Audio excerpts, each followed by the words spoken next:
I'd like to follow up with you or the general, but let me start with you, please, at the mic, if I may. To follow up on the previous question, the U.S. military, the Department of Defense, always, for decades, says we plan for everything. Clearly, whatever you planned for did not get planned for at the airport. We've now seen a C-17 with more than 600 people sitting on the floor, with the pilot making the decision that he would fly them out anyhow, even though that's an extraordinary number of people. We've seen, the world has seen all the scenes at the airport. So my two questions are, what failed in your planning? Because you didn't plan for this. You would not have planned to fly in such dangerous circumstances.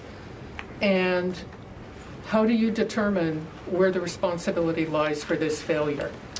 Well, first of all, Barbara, I would take issue with your designation of this operation at the airport as a failure. But let's get back to that in a second. Well, Let's get back to that in a second. Yes, we do plan for all manner of contingencies. This is a planning organization. And we do that specifically to try to mitigate risk and to try to be ready for unforeseen circumstances. But it's not a perfect process. Plans are not always perfectly predictive, and as is a well-known military maxim, that plans don't often survive first contact, and you have to adjust in real time. And I think when you look at the images out of Kabul, that would have been difficult for anybody to predict. Yes, we did plan on non-combatant evacuation operations as far back as May. There were drills being done here at the Pentagon to walk through what different non-combatant evacuation operations might look like. There was another one recently done just 2 weeks ago, a tabletop exercise to again examine what a non-combatant evacuation would look like out of the Hamid Karzai International Airport. I mean, specifically at the airport. And we think that those exercises did prepare us in terms of having the resources forward, the Secretary forward deployed troops, including Marines, off of their ship and into Kuwait so that they could be more readily available, as well as other forces in the region. So a lot of what you're seeing transpire, the reason we can be so quick with upwards of 6,000 troops is because we anticipated the possible need to do this. Now, could we have predicted every single scenario and every single breach around the perimeter of the airport with only a couple of thousand troops on the ground?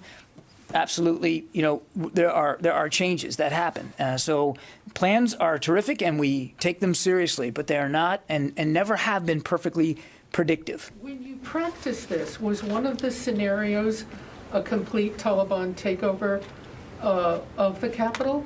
There was certainly, as you do exercises, I don't want to go into too much detail here on these, but it would certainly be wrong to conclude that the United States military did not view as a distinct possibility that the Taliban could overrun the country and including Kabul. Now, as we've talked about here many times, it happened very fast. And one of the things that we couldn't anticipate and didn't anticipate was the degree to which Afghan forces capitulated, sometimes without a fight. But the president said that he did not see that happening. Did you tell the president that you thought it was a possibility the country would be overrun? We won't speak to advice and counsel that our leaders here in the Pentagon give to the president. What I can tell you is that in the planning that we've done and in the exercises and drills we ran, we certainly ran them against the possibility that the Taliban would make significant gains throughout the country. Yes, absolutely. Carla.